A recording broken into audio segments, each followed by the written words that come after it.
Welcome to my first mini vlog. And ಇವತ್ತು ನಾನು ನಮ್ಮೂರಿಂದ ನಮ್ಮ ಅಜ್ಜಿ ಮನೆಗೆ ಹೊರಟಿದ್ದಾಯಿತು. ಆ್ಯಂಡ್ ಮನೆಯಿಂದ ಆಟೋ ಇಟ್ಕೊಂಡು ಬಸ್ ಸ್ಟ್ಯಾಂಡಿಗೆ ಬಂದು ಬಸ್ ಇಟ್ಕೊಂಡು ಫ್ರೀ ಆಗಿದೆ ಅಂತ ಜಾಲಿಯಾಗಿ ರೋಡ್ ನೋಡ್ಕೊತ ಒಂದು ವೀಡಿಯೋ ಮಾಡ್ಕೊತ ಹೊರಟಿದ್ದಾಯಿತು. ಆ್ಯಂಡ್ ನಾನು ನಮ್ಮೂರಿಗೆ ಬರೋಷ್ಟೊತ್ತಿಗೆ 1 o'clock ಆಗಿತ್ತು. ಆ್ಯಂಡ್ ಇಲ್ಲಿ ನೋಡಿದ್ರೆ ನಮ್ಮ ತಮ್ಮ ಸ್ಕೇಟಿಂಗಲ್ಲಿ ಸರ್ಕಸ್ ಮಾಡ್ತಿದ್ದ. ಎಲ್ಲರೂ ಅವನು ನೋಡಿ ನಗ್ತಾಯಿದ್ರು.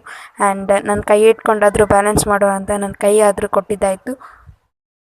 ಬೀಳ್ತೆ ಕಣೋ ಅಂತ ಹೇಳ್ತಾ ಕೂಡ ಇಲ್ಲ ನಾನು ಕಲಿತೀನಿ ಅಂತ ಹೇಳ್ಕೊಂಡು ಅವನು ಕೂಡ ಟ್ರೈ ಮಾಡ್ತಾನೇ ಇದ್ದ. ನಾವು ನೋಡ್ತಾನೆ ಇದ್ವಿ ಅವನನ್ನು ಏನೇನು ಮಾಡ್ತಾನೆ ಅಂತ. ಆ್ಯಂಡ್ ಈವ್ನಿಂಗ್ ಟೈಮಲ್ಲಿ ಎಲ್ಲರೂ ಚಿಕ್ಕ ಪುಟಾಣಿಗಳೆಲ್ಲ ಸೇರಿ ಕ್ರಿಕೆಟ್ ಆಡ್ತಿದ್ರು. ಹಾಗೆ ಇವಳು ನಮ್ಮ ಸೇರಿ ಸೈಕಲ್ ಹೊಡಿತಿದ್ಲು ಹಿಂದಿನ ಸೀಟಲ್ಲಿ ಕುತ್ಕೊಂಡು.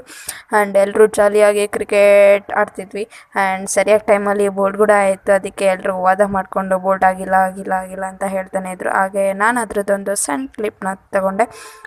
ಆ್ಯಂಡ್ ಈವ್ನಿಂಗ್ ಎಲ್ಲ ಮಜಾ ಮಾಡಿದ್ದಾಯಿತು. ಆ್ಯಂಡ್ ಸಂಜೆ ಅಷ್ಟೊತ್ತಿಗೆ ನಾನು ನಮ್ಮ ಆಂಟಿ ಸೇರಿಕೊಂಡು ಉಪ್ಪಿನಕಾಯಿಗಂತ ಮ್ಯಾಂಗೋಗಳನ್ನೆಲ್ಲ ಕಟ್ ಮಾಡ್ಕೊತ ಜಾಲಿಯಾಗಿ ಮಾತಾಡ್ಕೊತ, ಆಂಟಿ ಇದನ್ನು ನೀನು ಯೂಟ್ಯೂಬಿಗೆ ಹಾಕ್ತೀನಿ ನೋಡು, ನೀನು ಬರ್ತೀಯ ಯೂಟ್ಯೂಬಲ್ಲಿ ಅಂತ ರೇಗಿಸ್ಕೊತ ನಮ್ಮ ಆಂಟಿ ಜೊತೆ ನಕ್ಕೊತ ಮ್ಯಾಂಗೋನೆಲ್ಲ ಸ್ಲೈಸಾಗಿ ಕಟ್ ಮಾಡ್ಕೊತ ಹೋದ್ವಿ. ಆ್ಯಂಡ್ ಇದಕ್ಕೆ ಆಮೇಲೆ ಸಾಲ್ಟ್ ಕೂಡ ಆ್ಯಡ್ ಮಾಡಿದ್ರು ನಮ್ಮ ಆಂಟಿ.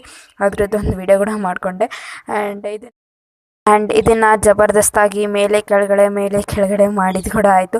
ಆ್ಯಂಡ್ ಇದನ್ನು ಪೂರ ನೆನಿಲಿ ಅಂತ ಒಂದು ನೈಟ್ ಬಿಟ್ಟು ನೆಕ್ಸ್ಟ್ ದಿನ ನಾವು ಉಪ್ಪಿನಕಾಯಿ ಮಾಡಿದ್ವಿ. ಆ್ಯಂಡ್ ಉಪ್ಪಿನಕಾಯಿ ತುಂಬ ಚೆನ್ನಾಗೇ ಬಂದಿತ್ತು. ಆ್ಯಂಡ್ ಊಟಕ್ಕಂತ ತಲೆ ಮಾಂಸ ತಂದಿದ್ರು. ತಲೆ ಮಾಂಸ ಸರಿಯಾಗಿ ಬ್ಯಾಟಿಂಗ್ ಮಾಡಿಕೊಂಡು ಹಾಗೆ ನೈಟ್ ಮಲ್ಕೊಂಡು ಟಿವಿ ನೋಡಿಕೊಂಡು ನಾನು ನಮ್ಮ ತಂಗಿ ಎಲ್ಲ ಫುಲ್ ಕಾಮಿಡಿಯಾಗಿ ಮಾತಾಡಿಕೊಂಡು. ಆ್ಯಂಡ್ ನಾನು ಮಲ್ಕೋಷ್ಟೊತ್ತಿಗೆ ಆಲ್ರೆಡಿ ಟೈಮ್ ಇಷ್ಟಾಗಿತ್ತು. ಆ್ಯಂಡ್ ನಮ್ಮ ತಂಗಿ ಕೂಡ ಬಾಯ್ ಹೇಳ್ತೀನಿ ನಾನು ನಮ್ಮ ತಂಗಿ ನಿಮ್ಮೆಲ್ರಿಗೂ ಬಾಯ್ ಹೇಳಿದ್ದಾಯಿತು. ಆ್ಯಂಡ್ ಈ ವಿಡಿಯೋ ನಿಮ್ಗೆ ಇಷ್ಟ ಆದರೆ ಲೈಕ್, ಶೇರ್, ಕಮೆಂಟ್, ಸಬ್ಸ್ಕ್ರೈಬ್ ಮಾಡ್ಕೊಳ್ಳಿ ನನ್ನ ಚಾನಲ್ಗೆ. Thank you.